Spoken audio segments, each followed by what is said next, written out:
How's it going, everyone? College Lefty, and in this video I probably have one of the wildest games for you that I've played the entire year in ranked seasons. We are going to be getting right into it. We'll go ahead and start off with the brand new headliner card, Alan Trammell, in the game, and he's not very good. He's a little bit better than what I was expecting, though. He has increased defense with that 91 overall. He also has 75 speed, which is good. Just not enough power, 74 and 78. But anyway, let's go ahead and get right into this ranked seasons game. We will have Cole Hamels on the mound going up against the left-hander Blake Snell as well. So a left-handed matchup. This guy's got a great team. He's got a lot of award series and signature series players. And this was honestly one of the craziest games I've played this entire year. So we'll go ahead and hop into the top of the third inning. Our first base hit of the ball game. Got off to a slow start in this one. But we have Robinson Cano up, and he sends one up the middle. Top of the third with 2 down. Larry Walker is able to score. So that's pretty nice. We do take a 1-0 lead early on. Bottom of the third inning, 2 down. Hang a curveball and give the lead right back up. So now we have a tie game. At this point, I could definitely tell that this opponent was starting to take some better swings at the baseball. He was starting to have some better timing and certainly squared that curveball up. Here we have Eric Dames, a chance to take the lead yet again. And this swing was my most confusing swing I've had in a long time. I have no idea how this wasn't a home run. 121 power against a lefty with Dames, and that was good, squared up. He must have got under it. I don't even know how that was possible, though. It looked like I was center cut. Could have easily been a line drive. But anyway, we give up a base hit up the middle. Gary Sheffield draws a walk, and Eric Dames hits a 3-run homer for him. So that's kind of the difference in this game so far. Could easily be 4-2. We could have, a couple more chances at the plate after going deep with Dames, but his Eric Dames hits one out. Now we have a 4-1 game, top of the 5th inning, only halfway in. And honestly, I tried to send this runner. As soon as I saw him bobble it, I tried to send him to second base. He almost baited me with that error, though, and I almost got out. Anyway, go to a pinch hitter for my pitcher. Middle of this game, figured now would be a good time to try and hit a 2-run shot with Stanton. Take out Cole Hamels. We're going to Oral Hershiser because Stanton hit into a double play. Now we really have to focus on holding this opponent to this lead right here. I mean, if he scores, if he continues to score the way I've been hitting in this game so far, it's not going to be looking good. Here he gets a very late hit or a just late hit with McCutchen. That's going to be a single. We have Larry Walker in there to cut that off. Larry Walker has not been that great for me, but he has done pretty well in this game so far. Here he has Mickey Mantle. And that's just a great swing. I mean, a 1-2 count, change up low and inside. That's exactly where I wanted it. He squares it up with Mickey Mantle. Good pitch and even better swing for a 2-run homer. So he takes a 5-run lead now. So now we're in trouble at this point. 4 innings left. We need 5 runs. We have to score in each and every inning. That's what this guy has done since the 3rd inning. Since he was able to hit that solo shot off of Cole Hamels, he has really picked it up. Anyway, I press L1. As soon as this ball was down, I got a late jump. Robinson Cano is not the best base runner, and I have no idea how he gets thrown out there, but he does get thrown out. Very next pitch, we end up going deep. So, cost myself a run there. Honestly, should have just kept him at first base, but I was trying to avoid the double play. I was trying to get into scoring position. A couple batters later, we have Eric Dames up, lefty, and this time, this one is a line drive, a worse PCI placement. It does go out. A little bit of a later swing, but it was a pitch away off the plate, and we end up going with it and hit it out for a no-doubter. So we will give it up. We'll give one up here as well to Eric Dames, but at least we're able to have some better swings. This guy hits every pitch I throw down the middle. It's crushed out for a home run. I have to be able to make better pitches. Here with Robinson Cano, we get a little bit lucky. This one was definitely a good swing. Line drive right to the center fielder. At least it's gone both ways somewhat in this game. 3-0 count from Craig Biggio, and he's going deep. I'm 3-0 swinging.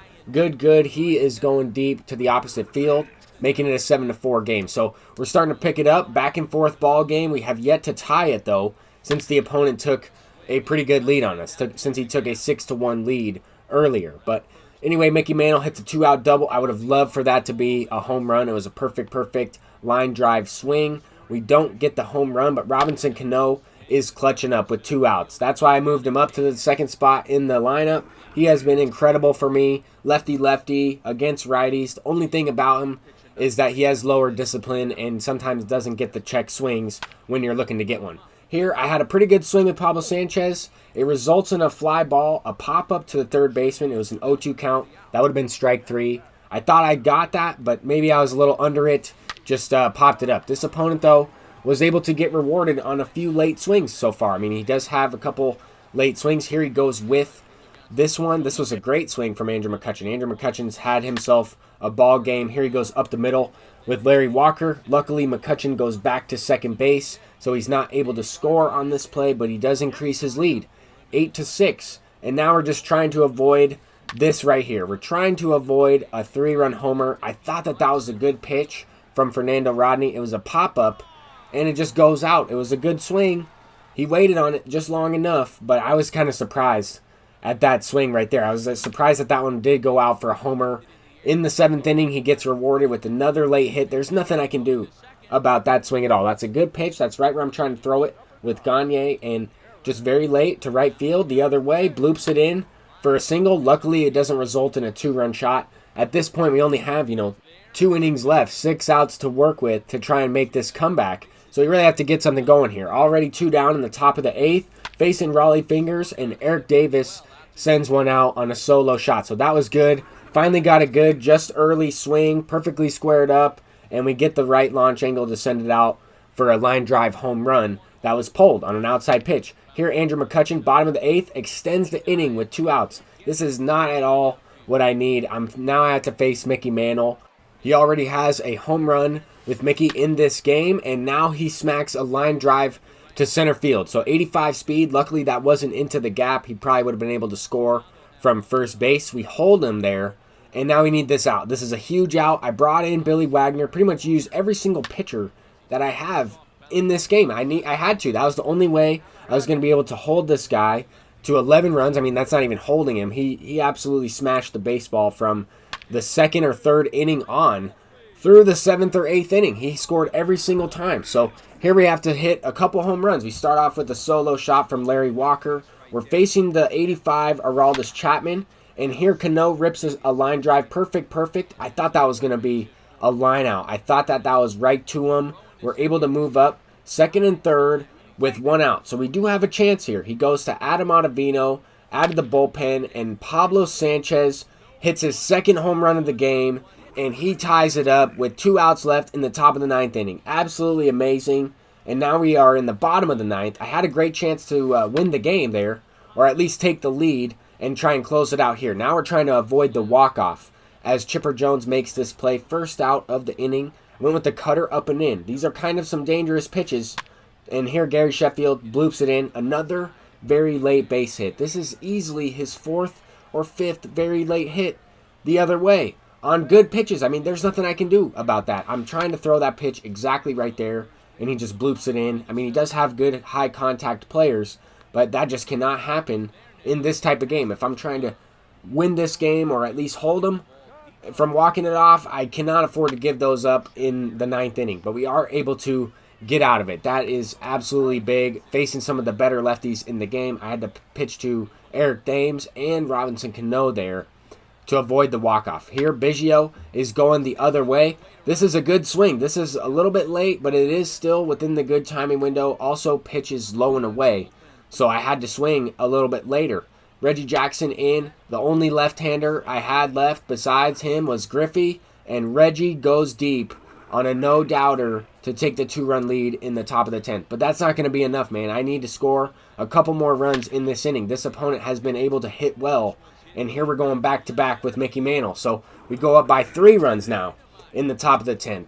We've got into somewhat of a rhythm here. We have been able to square the ball up consistently. Next pitch, another solo shot. Robinson Cano, not even necessarily on it. But at this point, Billy Wagner, his confidence is down. He just gave up a couple of homers. He left them in. First pitch is right over the plate. I'm swinging at it. Then he goes to another guy, Dennis Eckersley. Probably should have struck out in that at-bat. I had a questionable check swing that I thought was strike 3. But we end up getting lucky and go deep with the perfect the other way. Pablo Sanchez, 3rd home run of the game. But take a look at this. To start the inning off, I called a very late base hit to left field with his creative player. His creative player was a left-handed hitter. We brought in Nick Lodolo, had him on an 0-2, and I think it was eventually a 1-2 count. But a very late swing to left. He gets a base hit with Posey, his pinch hitter, and now we're going to Corey Kluber. I have no choice. I have no pitchers left. I have no choice but to go to Corey Kluber to try to close this one out. He's one swing of the bat away from tying this game up. We're able to get a big out to hold the runners there and another big strikeout to close it out. One of the craziest games I played. I mean, that was one of the most stressful games I played in any MLB The Show in the history I've been playing this game. But thank you all for watching. I'm College Lefty, and I'll see you in the next one. Peace out.